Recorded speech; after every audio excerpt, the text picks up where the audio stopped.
Welcome to No Apologies on Beck, where we are unafraid to speak the truth. I am your host, Rick Becker. We have a wonderful new co-host for tonight, fill in for Lori, Mary Grainer. Welcome. One time only. Thank you. Mary's with Ladies of Another View. Right, and we're just getting started too, and we're having all kinds of fun, and I'm so excited that you asked me to help. Yeah, well, it was a natural. We just need a couple of days to fill in for Lori, and you ladies are doing fantastic on your show. So I thought it was a wonderful opportunity to bring you in. Perfect. Showcase you. Thank you, thank you. So we've got. I also heard that it was beers with Becker. Beers, it's bourbon with Becker. It's bourbon with Becker. If you'd like some, I can get it in between the next segments. I'm good. I'm good. Thanks. For the record, you're good. For the record, I'm good. Alrighty. So we are talking a little bit about some very interesting topics. Mm-hmm. Tonight's first segment, Mary brought up an interesting article that talked about income inequality. And in particular, the article discussed how well billionaires have done in 2020 versus the average person. And there's some really interesting, data, some statistics brought up. They talk about, in particular, Bezos and Elon Musk. Yeah, go ahead and pull up the Amazon. Okay, we can wait on the Amazon. This is something I wanted to point out later. So we'll go on with the Elon Musk first of all. Okay, so Elon Musk and Jeff Bezos, the CEOs for those two companies, were highlighted. They have made a ton of money. Billions. 132 billion. So there's so many angles that we can look at this. We can look at what is it about what's going on that in light of the Corona shutdown, all of the mandates, everything, these guys did fantastic versus your average mom and pop. But we can also take another angle that talks about income inequality in general. And just like this article, it highlights it as a dramatic problem that needs to be corrected by government. So I think if we touch a little bit on that first angle first, I think you've got plenty of information there too, but Tesla has skyrocketed. It has. Skyrocketed. Unbelievable. And who's buying electric cars yet? I think they're just kind of maybe investing in the concept of electric cars. That's the only thing I can think of, because right now nobody's really buying them per se. Yeah. Well, he's got a fantastic battery. The batteries, I know in other countries the batteries are being bought up as fast as they can make them because they're high quality batteries that go in the car. And then he has a new plant overseas. I think it might be in China. And so they are producing more vehicles. And I think the thing is that, and we'll get into this too, it's the government mandates, the anticipated government mandates that are expected to drive electric car sales. People are anticipating that, and so they're buying up Tesla stock, and just like I have. Right. And so it's interesting because a lot of these gains that Elon Musk has made have been on paper. Their stock earnings, basically. Right. And so there's not all of this wealth except that it's on paper. And the same with Jeff Bezos. Most of his income is just stock valuation. Sure. And so one of the things we get into with this idea of income inequality is this tendency to believe in a zero-sum game. So if Elon Musk and Jeff Bezos made a ton of money, then that means other people went without, when in fact that's not the case at all. The stock could go down and plummet and no one else would be affected. Right, and it would look like they lost billions, and they technically did, kind of, sort of, but they really didn't, because it is just all based on paper. Exactly. So, but anyway, it was, for Musk, he quintupled his net worth since January, according to estimates put together by Bloomberg, adding $132 billion to his wealth, vaulting him to the second place. Yeah, $132 billion. Can you imagine making that in 1 year? Isn't that something? Oh my gosh. I'm in the wrong business, that's for sure. Right. And then Jeff Bezos of Amazon, what was his net worth? I had on here. Oh, he added $70 billion. Right, and 20% of all the wealthiest people in America, those two guys were 20% of all of the wealth that increased. Yep. And part of it was Amazon. And this is where I want to bring up the Amazon, because this article also touched on how sometimes the wealthiest people don't donate to good causes. And I want you to know that Amazon, and now there's 60 orders on Amazon, and they will pay like 0.01%. So I've generated $30.64 to St. Joe's over in Mandan. But technically they have given out, just in America, $217 trillion is what they have paid to different charities. 17 billion, Yeah, right? 217, no, that third line Or down. million, I mean. Yeah, trillion, I think. Million.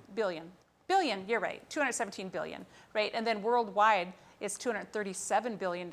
So those little things, if you want to help donate to different charities, it's 0.01%, but it certainly adds up when you're talking billions of dollars. Yeah.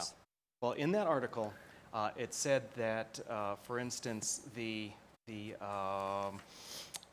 indicated that there's the problem that not enough has been donated by the richest 0.1%. And they say the evident difficulty of getting billionaire wealth to trickle down to everyone else is a challenge for policymakers. So that's the most interesting thing, is a lot of people take this approach that, well, we have to figure out how to take their money and give it to other Someone people. else. Right. And what they don't recognize is, again, number one, it's on paper. Number two, by having greater income, they are able to innovate more, create more jobs, create more products, make standard of living better. And one of the things I wanted to bring up, and I think this is really important, so the idea that income inequality is automatically a bad thing is completely erroneous. There's something called the Gini coefficient, and it has to do with assessing the income inequality relative to other countries. So Afghanistan has a very low Gini coefficient because their income inequality is very, very low. Sure. But they're also extraordinarily poor. Now, the U.S. is higher. But the example that I wanted to give is if you have 40 people, if our starting point is 40 people are each making $100, and you have one person that's making $1,000, you can decry the fact that less than 5% of the people are making 20% of all of the income. But now if you double all of those 40 people, now they're making, say, $200 in our scenario here, but that one person is now making $2,500. You can decry now less than 5% of the people are making 24% of the income. So in the second scenario, the income inequality is worse, despite the fact that the people making 100 doubled their income. Right. They doubled their income. And the problem is the leftists will say the second scenario is worse because income inequality is greater, when in fact the standard of living and relative wealth increased for everybody. And this is, it's such a lengthy, interesting, complicated discussion that needs to be had. We need to do it in sort of a stepwise fashion, I think. But we have to get away from this idea that it's automatically bad, because for Elon Musk to make that much money, it didn't harm me at all. Yeah. Didn't harm In me fact, at all. it helps us because of all his inventiveness per se. You know, it's going to help everybody in the future for what he's doing. But Right. when you talk about the left, and we talk about they want the minimum wage raised to like $15 an hour. It's the same thing. Yes, we can raise that to $15 an hour, but then your fuel's going up, your shipping is going up, your wages, I mean, everything, that $15 is going to get passed on. So these poor people that maybe are making minimum wage, they're not going to be making any more money Right. if that is raised. Like so so that's many kind of things, off the government- subject, but on the subject, kind of the same thing. I mean, it touches on it, absolutely. And like so many government interventions, it has unanticipated, or at least, not fully anticipated consequences. And a minimum wage like that hurts younger people, it hurts minorities, and it tends to, although it tends to decrease income inequality in the big scope of things, it also takes down the overall standard of living, the overall wealth for everyone involved. And so it pushes us back to scenario one, where yes, we're closer, but we're all worse off. So how is that going to be a desirable it's just thing? a hamster wheel, I guess. It absolutely is. All right, so we're going to continue on with this. We're going to look at a few other things, maybe some regulatory aspects of this income inequality. We'll be right back. We've got some other interesting things as well. We're going to talk about hacking again. Hang with us. We'll be right back.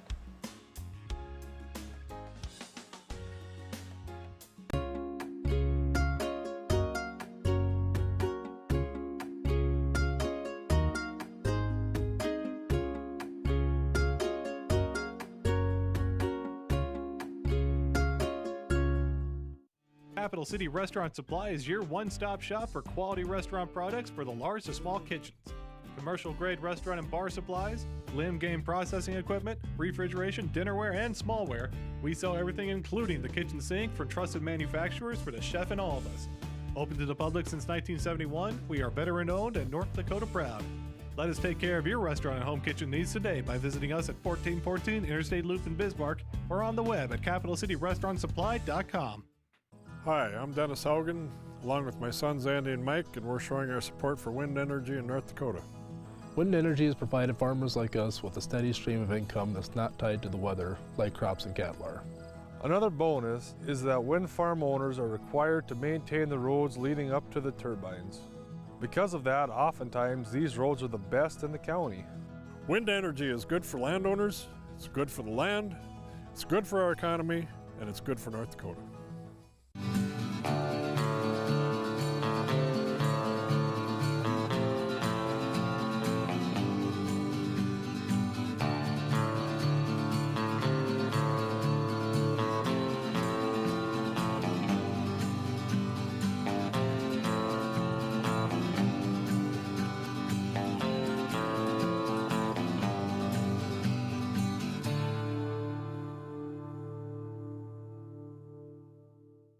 Are you a thrill seeker, sightseer, or day tripper? The Ford Bronco Sport SUV is built for you. Four Bears Casino is giving away a 2021 Ford Bronco Sport loaded with a ton of interior space, safari-style roof, smooth suspension for any terrain, and easy-to-clean surfaces. Qualify now just by playing your favorite slots at Four Bears Casino. Double points on Sundays. Also get in on Super Senior Wednesdays, slot turning Thursdays, and hot seats on Wednesdays and Thursdays. Spin into Four Bears Casino and Lodge for chances to win.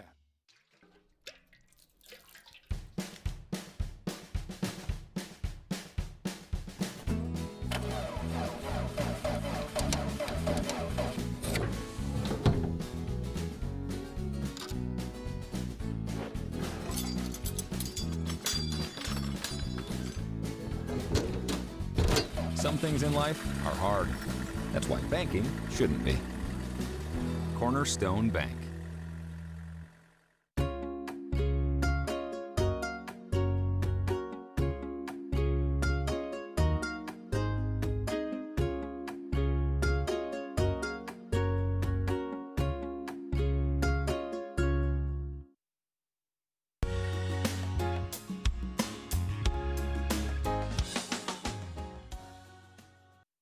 Welcome back to No Apologies on Beck.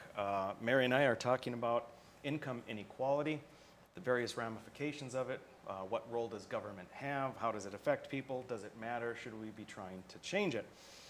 One of the aspects that we were discussing was government's role in it, and I think that it's important also to recognize that when we talk about income inequality, it's not just the rotten capitalist system where the rich get richer. That's not the case. There's so many things to talk about. One is that upper 10% changes year to year, decade to decade. Sure. It's not like the centuries ago where you were always in that family. There are some exceptions, of course, but people pop in and out of it all the time, and there's this perception that it's the same people, the same families.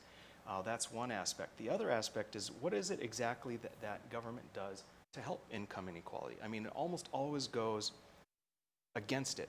When you look at things like increased regulation and barriers to entry. So when I say barriers to entry, we're talking about regulations that government has in place that make it more difficult for businesses to start up, which then favors the bigger businesses. Sure does. Or for certain occupations, licensing requirements.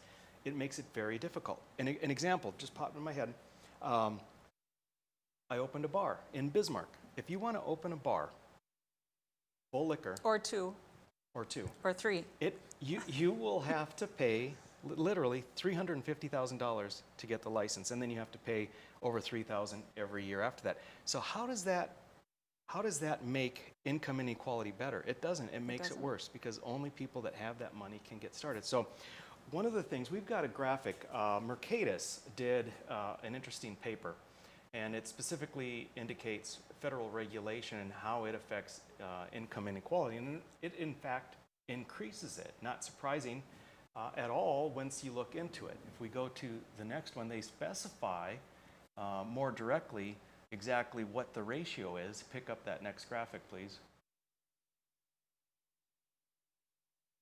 And it says a 10% increase in a regulatory burden is associated with a 2.5% increase in the poverty rate. So it increases poverty because, of course, all of these things which decrease productivity, which is a burden on the industry, decreases overall wealth to society.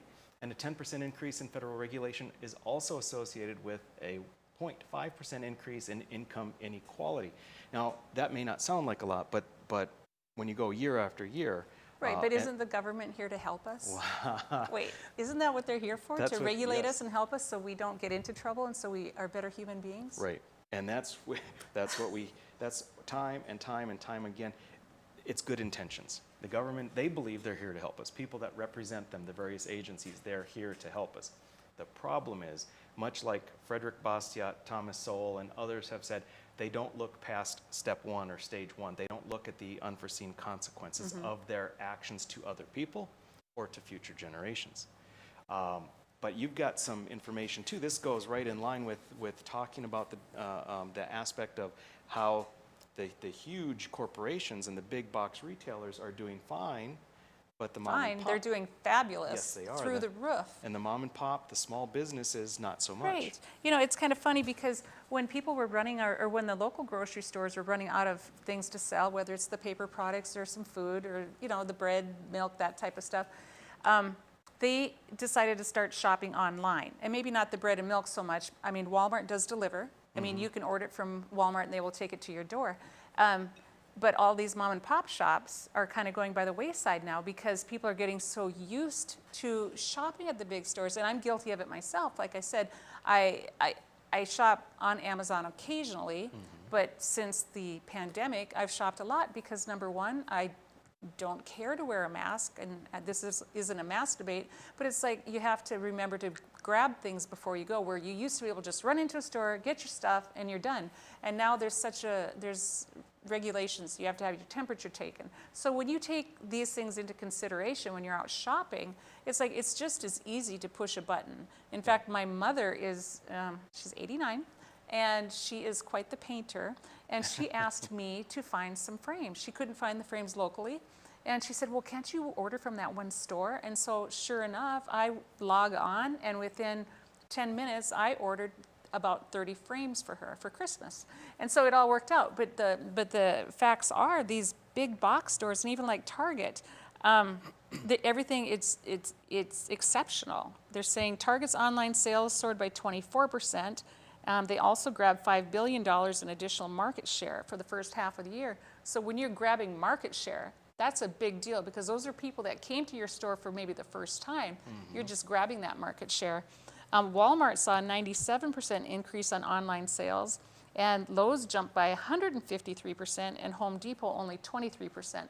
They're saying people are staying home now to do these smaller remodel projects. Yep. But they're wondering, anyone who had some savings now with this pandemic, if they're laid off, they're going to run out of those savings accounts. Like maybe they set $3,000, $4,000, $5,000 aside to, say, get some carpet or paint in the basement.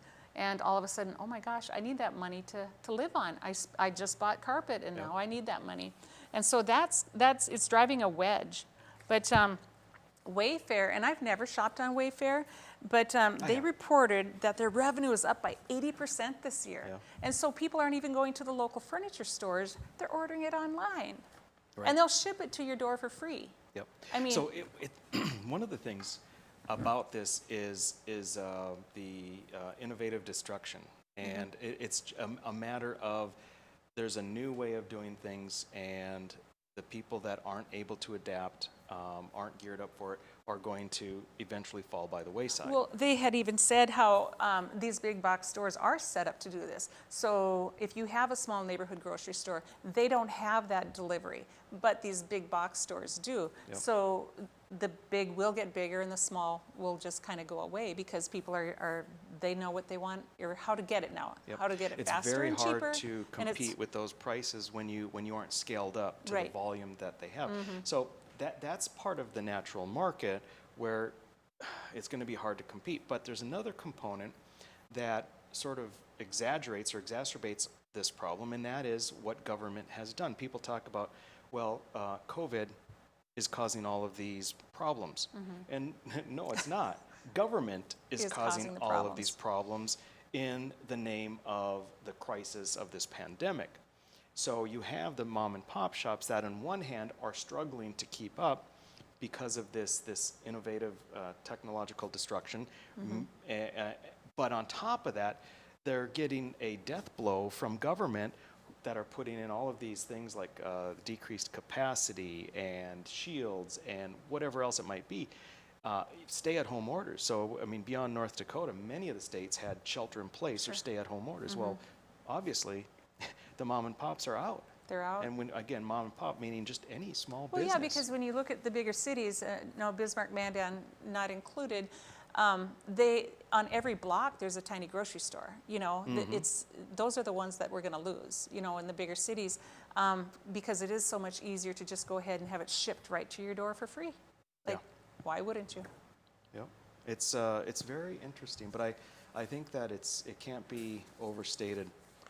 And in so many different topics that it's COVID didn't do this to us. Right. The government did this, absolutely. And I don't know.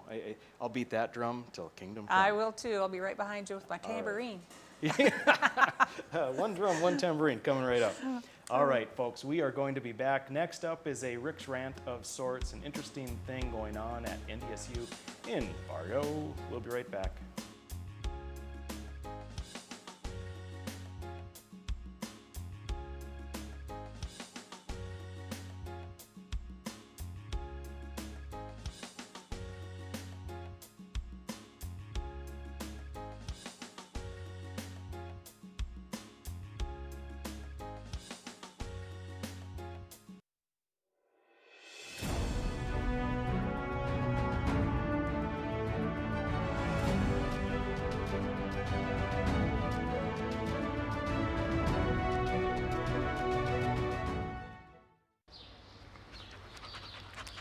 Jeez, what a mess. Look at that. There's roof stuff everywhere. It's so embarrassing. Ruins the neighborhood. Come on, humans. Let's get this fixed. Don't let your roof go to the dogs. Call America's Best Contractors for your free estimate. Need a new woof? After checking with the rest, go with the best. America's Best Contractors. 258-2412. Online at americasbestcontractorsincorporated.com. In southwestern and south central North Dakota, on any given day at any given moment, a Dakota Community Bank and Trust customer is logging in or signing on to do their online or mobile banking. We believe that community banking can blend both the past with down-home customer service in-house and the future with modern banking conveniences and technology for our customers anywhere, like here or here, all while honoring our long-standing tradition of community-first oriented banking here at Dakota Community Bank and Trust. My wife was diagnosed with early stage Alzheimer's. We talked about it and we kind of decided we'd be a little bit proactive and try to start making provisions. So we started looking here, and Eventide worked out to be pretty much the perfect answer. I guess I didn't expect it to be so nice. The staff here are terrific. We enjoy it. Beck News brings you real people and real news. Every weekday on KNDB, KNDM, and KRDK. Start your evening with the Dr. Duke Show at 4. Take a fresh look at current events with Ladies of Another View at 4:30. Go down the road with Joel at 5:30. Watch No Apologies with Becker at 9. Cap off your night with No Filter with Debbie at 10. Beck News. Real people, real news. The professionals at Superior Glass provide residential and commercial glass installation and repair services in central and western North Dakota. Superior Glass is your source for stained glass projects, mirrors, windows, touchless and automated entry solutions. Stop by and see us at 3323 East Broadway in Bismarck or call us at 701-258-5600. Superior Glass, where you get superior service for less. Bye for now.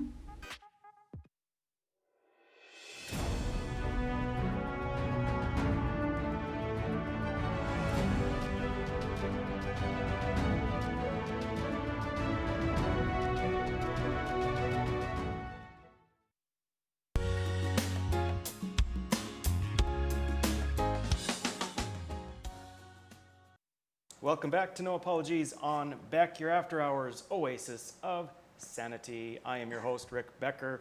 Our temporary and wonderful co-host, Mary Hoff-Grainer. Thanks again for being on. Absolutely. I had big shoes to fill here, but Lori does a fantastic job. Yeah. So Yeah, it's she's fun fun. to sit in. So hopefully, keeps this is me in something we can line. do again. Yeah, most likely. All right. So for Rick's rant today, just kind of free-forming it. But here's the thing. Someone alerted me to an article, and it deals with NDSU in Fargo, President Bresciani, and the, I guess, NDSU chapter of Black Lives Matter. So I guess there's this ongoing sort of conflict between the president and BLM, and it stems from a couple of Snapchats that were put out and were interpreted to be racist. Perhaps they were racist, but the problem is that the people that were offended demanded the president and NDSU to take significant action. And when the action wasn't sufficient enough, then they demanded more and I think camped out at his house and so forth. So we have a graphic up of the article. NDSU president apologizes to activists and offers a plan of action to combat campus racism.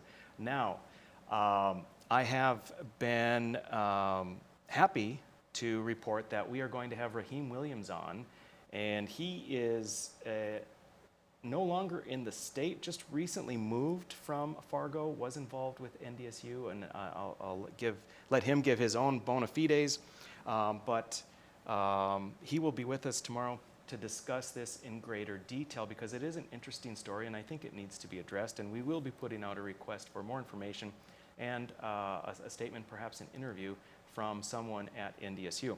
Here's the problem. The question is, what is it that NDSU should be doing about this type of thing? Because it's not the president's job, nor is it NDSU's job to protect every person on campus from speech they may be offended with. Yes, if there is an environment of overt racism or overt anything in which someone is oppressed, subjugated, or felt to be concerned or fearful to be able to express their point of view or even for their own physical safety, action needs to be taken. But it's not the government's job to make sure that someone is not offended. My concern is that how this is going to be addressed is apparently an external consultant is being hired. I don't know who that is. We're going to find out, and I don't know at what cost. A task force is being set up. They're making sure that the proper colors of peoples are being on the task force. And most concerning of all, according to the report, students are now going to be required to take a diversity and cultural competency training. So this is very problematic. Number one, college students are known to say and do stupid things. Most of us did. You know, you could rob a bank, and if you rob a bank and you're in college, it's like, oh, it's okay, they were in college, right? Kind of, sort of, but not really. But you know what I'm saying? They do a lot of stupid things. A lot of dumb stuff. And does it mean that they're actually racist? It maybe, maybe not. But the point is they do really stupid stuff. But more than that, you are never going to eradicate racism. Just like the state highway department and health department are not going to make it so that there are 0 fatalities on the road. Wish as you might, there will always be fatalities. Wish as you might, there will always be racism. Wish as you might, there will always be positive, hunger and poverty. Poverty, wow, yes, not poverty. positive, but poverty. So these are things that we can aspire to improve upon, but we cannot eradicate them. And to have a couple of students who put out some dumb Snapchats, you can't now suddenly take action to the point that you are requiring courses which inculcate the students' brains into thinking that there is a problem with being white, that there is something magically beneficial about a student population which does not represent North Dakota, and in fact probably doesn't represent the entire U.S. In their minds, it has to be something that they think is the optimal thing instead of what's natural. I'd like to challenge people to say, diversity is not necessarily a great thing. There's nothing inherently great about diversity. Now, I like diversity because people of diverse backgrounds have different opinions on things, have different experiences. I love to hear about people's different experiences. Right. But being so concerned about the color of one's skin that you are going to work toward having certain specific ratios is ridiculous. The people in Sweden, who all tend to look alike, the people in Japan, who all tend to look alike, they are not at some significant cultural loss because the makeup isn't what these people think it ought to be. There's nothing special about diversity to the point that government needs to act to artificially create diversity. Same with inclusivity. What I'd like to see is inclusivity as far as opinions, as far as intellectual thought. Let's have inclusivity there. I mean, inclusivity beyond just skin color. Right. That would be the real measurement. That absolutely would be. So I am very much looking forward to talking with Raheem tomorrow. These are topics that need to be challenged. Hate speech, hate crime, there should be no such thing. There is no such, there's hateful speech. Absolutely. But there should be no hate speech. But you know, it's kind of ironic because it's usually a middle-aged white female that reminds everybody that they should be offended by something. It just when you look back on who reports what, or even like the UND thing, that was all started by a white female. It's almost like they're telling another race how they should feel. Absolutely. And that's the part that bothers me. It's so interesting that the should be people really that cry upset. about racism are actually the ones exhibiting racist tendencies and policies themselves. Alrighty, we're going to be back and we're going to talk about hacking and something that came up. It's really interesting. We are going to have Wyatt Becker on in just a moment. Hang with us. Howdy folks, it's the Caroline Cafe. I reckon it's time you're due for a hearty meal. So saddle up for the day with one of our hay-bussin' breakfast homemade soups. Fill your grill at our salad bar, sink your teeth into our famous Caroline burger and barbecue ribs. Top it off with spoon-rattling pie with a calm roll that's sure to put a smile on even the toughest outlaws.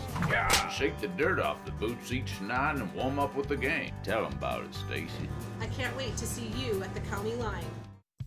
Since opening in Hebron in 1940, Dakota Community Bank and Trust has been your hometown bank. Our mission has been to provide modern banking convenience with old-fashioned hometown service. We've grown with the communities we serve through year-round events, countless sponsorships, and nearly 7,000 hours of volunteering each year. Learn more about our 80-year history at dakotacommunitybank.com. Jeez, what a mess. Look at that. There's roof stuff everywhere. It's so embarrassing. Ruins the neighborhood. Come on, humans. Let's get this fixed. Don't let your roof go to the dogs. Call America's Best Contractors for your free estimate. Need a new woof? After checking with the rest, go with the best. America's Best Contractors. 258-2412. Online at americasbestcontractorsincorporated.com. For the greatest selection and full menu offering is the Four Seasons Restaurant and Ice Cream Parlor in Garrison. Succulent sandwiches, big breakfasts served all day, and delicious desserts. Easy access in and out for campers and RVs. The Four Seasons Restaurant at the top of Main Street, Garrison.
Some things in life are hard.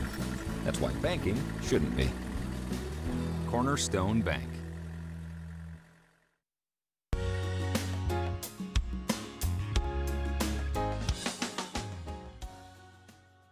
Welcome back to No Apologies on Beck. Interesting segment coming up. I think this type of stuff is always interesting. There is a hacking accusation, we'll say. That we're not talking a cold hack. We're talking a electronic hack. Yes. Okay. You're a doctor, so I had to just throw that out there, right? Right. So the question is in Georgia, and the state Senate in Georgia held hearings about their election. And during the hearings, someone came in, an expert, to testify, and we've got clip here, video. This is what he presented at the hearings. No, there's multiple teams working on this, and our technology team's into it. And as was broke early in the week and last week about connected devices, at this very moment at a polling location in the county, not only do we now have access through the devices to the poll pad, the system, but we are in. And it's not supposed to have Wi-Fi, and that's not supposed to be able to happen. So we've documented now. It's communicating two ways in real time, meaning it's receiving data and sending data. Should never happen, shouldn't be Wi-Fi. We've now documented it in real time so we can suck down the data. But that's going on right there where everybody's voting. And I just wanted to get it into the record. Thank you. Mr. Jones? One is it a mobile precinct, or is it a? No, it's a standing building. Okay. That this should not happen. And shouldn't happen in any way, but this is another one in real time. Won't disclose location because every location is being checked, but we've now confirmed it 100%. Right. All right, so that's a very powerful bit of testimony there. What he's talking about is the poll pads are devices in which people basically, when they're voting, get checked in. Different than the scanners, which we'll talk about in a moment. But what I found interesting is a bit of back and forth between the Secretary of State's office in Georgia and this particular gentleman who is an expert, at least according to the Georgia State Senate. But now the Secretary of State's office came out and said, well, basically made some very interesting statements. Let's pull up a couple of these clips. Now, there's a couple angles I'm taking here, but the first one I want to talk about is their angle based on their concerns regarding perhaps politicizing things. And I think that's a legitimate concern that always should be looked at. It says, fake news is hard enough to combat when mainstream media outlets push it out. But when a small cadre of Georgia legislators do it, it's a whole different story. These legislators need to stop calling their own re-elections illegitimate and focus on getting out the vote for the January 5th elections. The mistrust they are sowing is depressing turnout. If Senators Loeffler and Perdue lose on January 5th, the Georgia state legislators have only themselves to blame. So, and then next, they say the man claiming that someone got into our system did not happen. According to our analysis, there was no hack, there was no backdoor entry, there was no pump and dump, there was no access through a thermostat located hundreds of miles away. So they make it very clear that they don't believe that this happened, and they put the onus on all of this on the state Senate. Very, very interesting. Now, the guy is standing there under oath. Under oath. Under oath, stating that this is happening and that's what's going on at this very moment. And so what they bring up, I think, is a valid concern. We should all look with a bit of skepticism when legislators do these types of things. But then they go on here. This is what makes me a little bit concerned, because now that here what they're doing is attacking personally. And I see a lot of times government agencies will do personal attacks, ad hominem attacks, on people that they don't otherwise or aren't able to discredit, and so they attack them personally. So then I was kind of looking at this, although it is very interesting, they go on to say that Hutton Pulitzer was the inventor of QCat, a cat-shaped device connected to a computer, allows users to scan barcodes, but they say the device attracted $185 million in investment before becoming an anathema of the tech industry and a cautionary tale for investors. It was one of the 25 worst tech products of all time. They called this Mr. Pulitzer a failed inventor and a failed treasure hunter. So now we've got these very interesting accusations. So for this segment, and to try and help us sort through this, this swamp of confusion, we have Wyatt Becker. He is a penetration tester I call a white hat hacker. And so you're going to help us get through things here, Wyatt. Love the hairstyle, by the way. Thank you. Looking very, very nice. So first off, let me ask you, because the Secretary of State's office essentially, is calling this guy out as a big fraud, a failure, basically a scam artist. So with what you've read and with your awareness of the accusations that Mr. Pulitzer made, do you think that he's a fraud? I think that there's the possibility that he's a fraud. If he wasn't able to produce any evidence and they weren't able to find any evidence, then I think, that points to him being a fraud. But everything that he said, it has the possibility of being done, like hacking through a thermostat. Okay. So if he had done what he said, he should have easily been able to produce verifiable evidence. That's what you're saying? Yes. Okay. All right. And then what about the concern that a person could hack into poll pads, but could never hack into scanners or the other aspects of the machine? Is that a legitimate claim, or do you think there are weaknesses and vulnerabilities there? I think there could certainly be vulnerabilities there. If they're on the same network and they can access each other, then there's definitely the possibility that they can be hacked. Okay. So there's something you think in the other components of the machine that either have Wi-Fi or that they I don't know the lingo, but that some other machine could extract the data from. That's a possibility? Yeah. Okay. And I know I talked with someone else who's in cybersecurity at one point. I don't think it was you, but they were talking about how someone got hacked through a fish aquarium, actually. And because there was some smart sensor for the fish aquarium, and that was the one area that they didn't think about securing, and that was the pathway. Who thinks of those things, right? Well, right, who exactly. thinks of that? Exactly. So okay, so you don't necessarily believe this guy, but you think that the points he brings up are credible. Yep, that's correct.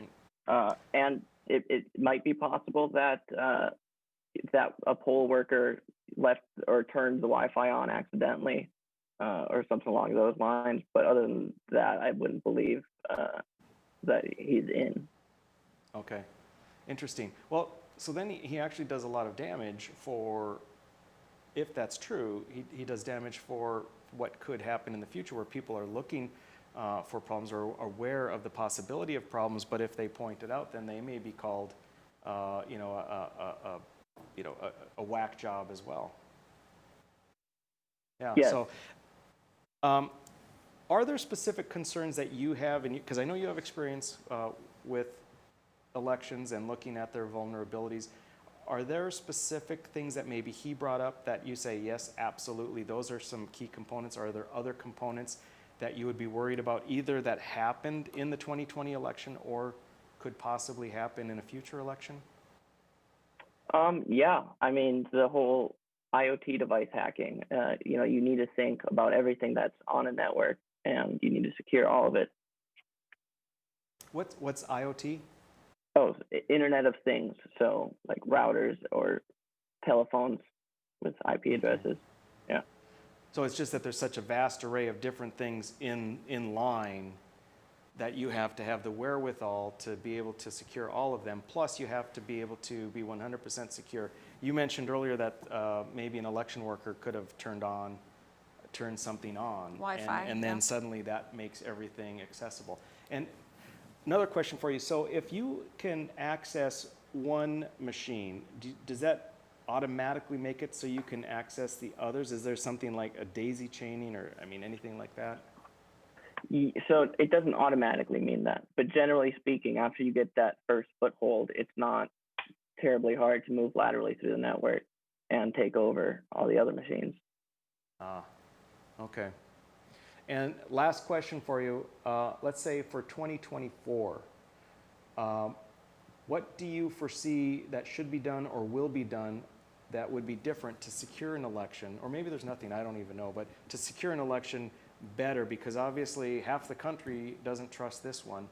Is there a way that the next election can be made more secure to the satisfaction of the majority of the country? That would be ideal. I don't know if it can actually be done, though.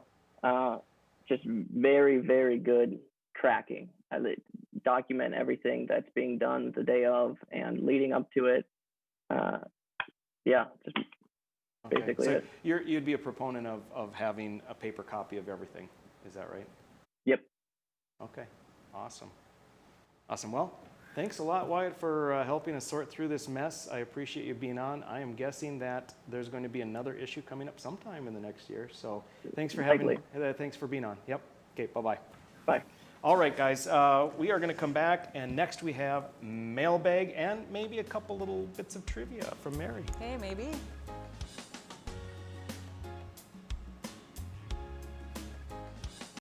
Howdy, folks. It's a Caroline Cafe. I reckon it's time you're due for a hearty meal. So saddle up for the day with one of our hey-boss and breakfast homemade soups. Fill your grill at our salad bar. Sink your teeth into our famous Caroline burger and barbecue ribs.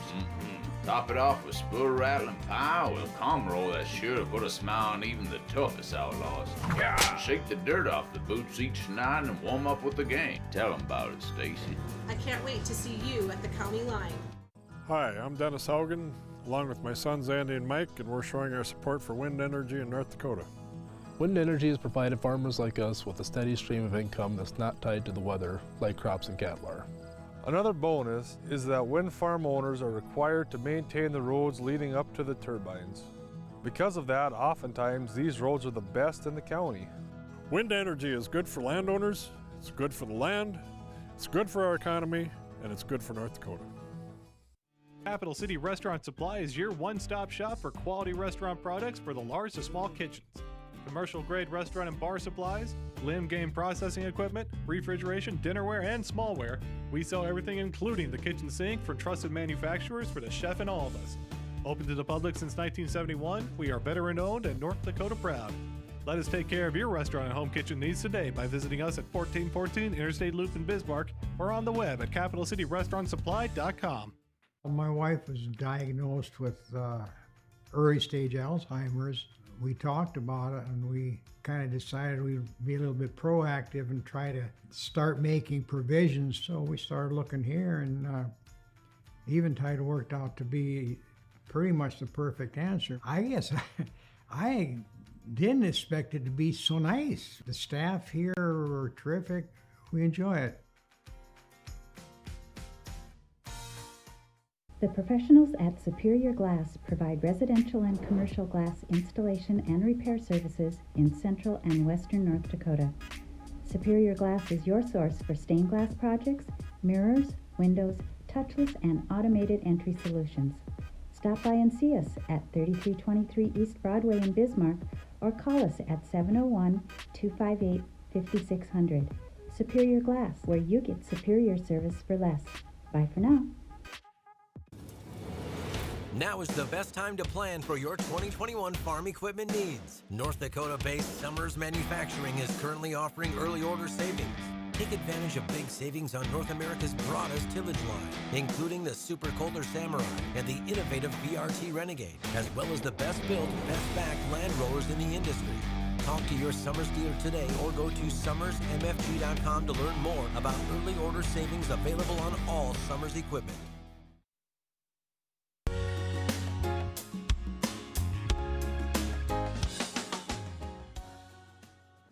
Welcome back to No Apologies on Beck. Mary and I have decided to hang in there and give you one more segment, and you're welcome for that. So It's the new year. We're doing Mailbag.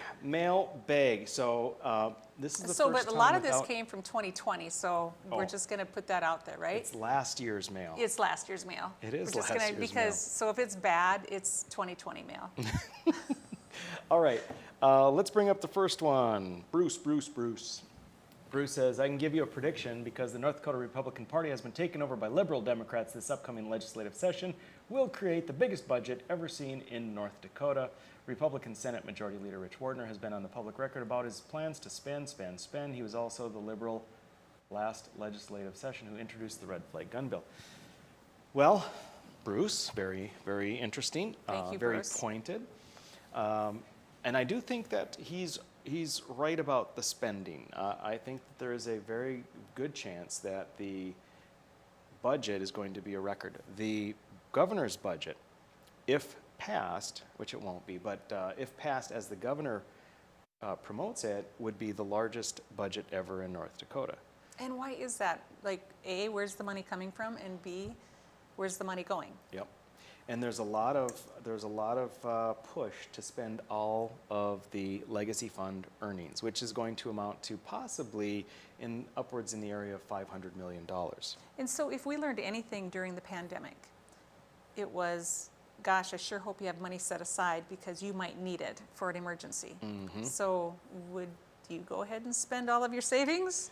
No, I would not. I wouldn't either. I absolutely would not. People say, hey, that's money for a rainy day. If this isn't a rainy day, what is? Well, I'll tell you, if you think this is as bad as things get in the economy, think again, my friend. They can be a whole heck of a lot worse as soon as...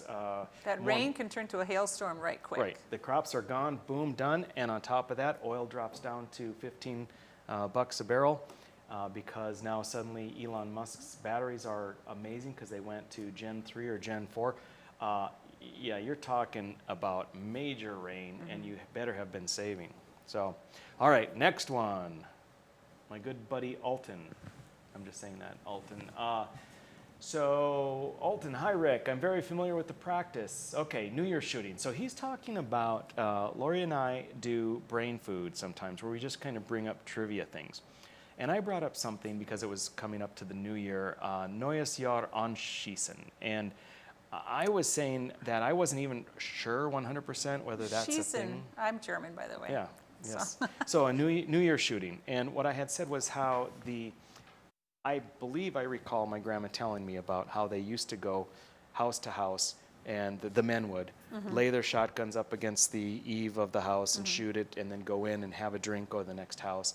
And bring up the next graphic, if you would, how my great uncle Slim came home on New Year's Day morning, riding backwards on his horse because he had gone to too many houses. And I said, I don't know if it's real. I think it is. It's my memory of my grandma Ola. But Alton says he's very familiar with the practice. He did it for several years along with his buddy many years ago. And the premise was that it was a compliment to whoever's place you went to shoot at. And after shooting, you were invited for a drink, sometimes snack. And as he says, as you can imagine, by the time morning came, you were a little worse for the wear. Very fun. Well, it sounds fun. I'd like to do it. I don't know how my neighbors would feel about the Neues Jahr anschießen. My neighbors would be right up for it. Your neighbors would be. My neighbors would be right in there. Your neighbors would be cool with it. I don't know. Yeah. No, I think, and maybe that's where the fireworks came from too. You know what I'm saying? Yep. All the fireworks. Yep. And we did talk about that in Germany. They are doing, that's very common to do significant fireworks for the new year. Sure. Yeah. No, I'm game. I say we bring that back. I noticed that a lot of people were julebakking this year, and I think julebakking is Norwegian. And what they do is basically it's caroling for drinks. And so you go in, but they wore masks and almost like Halloween type stuff, kind of ghoulish type stuff. And they go house to house singing, and then they demand a drink for a song. Oh, very interesting. Maybe combine the two. We could combine, if you go back and look at one of our old brain foods, Krampus was one of ours. Very interesting character. I would love to see a combination of Krampus and Neues Jahr anschießen. That would be fascinating. That would be fun. All right, so the next one, Lori picked before she left. It's not based in science. That's the problem. Oh, no, go ahead, man. Play it. So this is a clip. Now we're back. So go back and play the clip of me. Lori wanted to show kind of the best of. There was a Rick's rant and clip back to the It's not based in science. That's the problem. What are we supposed to believe? What am I supposed to tell my employees at the bar who make a living working at the bar and make greater than 50% of their income after 10 p.m. when you put these mandates in place so capriciously, so arbitrarily? You are throwing crap at the wall and you're seeing what sticks.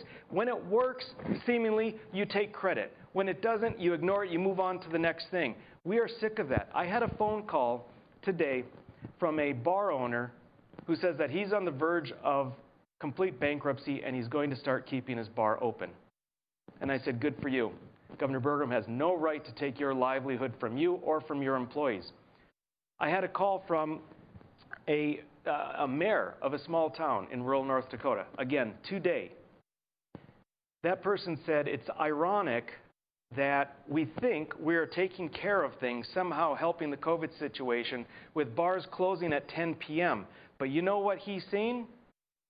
He's seen and he's hearing from his sheriff's department that there are a lot of barns and there are a lot of shops that at 10 p.m. on Fridays and Saturdays, there's 10, 12, 15 pickups parked at them. I wonder what they're doing. In Bismarck. Yeah, I was on a roll there. Well, I'll tell you one thing. It was about a week before Thanksgiving, and we were at a birthday party over in a town just east of here. And it was jam-packed. There was a birthday party in the back, and there was a party in the front, and they were staying open till 1 o'clock. He made more money that night than he had in the last 5 months. One night of a good business. And that's how, and I'm not saying it was because the business was that great that night. I'm just saying he was open that night. Yeah. Yep. So that was unbelievable. All right. So we're not going to get to your That's quote. okay. Oh, I have a good one though. Really fast. It's going to be super fast. Okay, Mary's going to slip it in here. These are, you know you're Republican, you know you're Democrat. You know you're Republican if you learn that the secret to a youthful appearance is a good personal trainer and a great plastic surgeon. You know you're a Democrat if you've learned that that the secret to a youthful appearance is yoga, soy milk, and a quiet plastic surgeon. Boom, I got it. All right. Okay, folks, thanks for joining us. Next is going to be No Filter with Debbie. See you soon.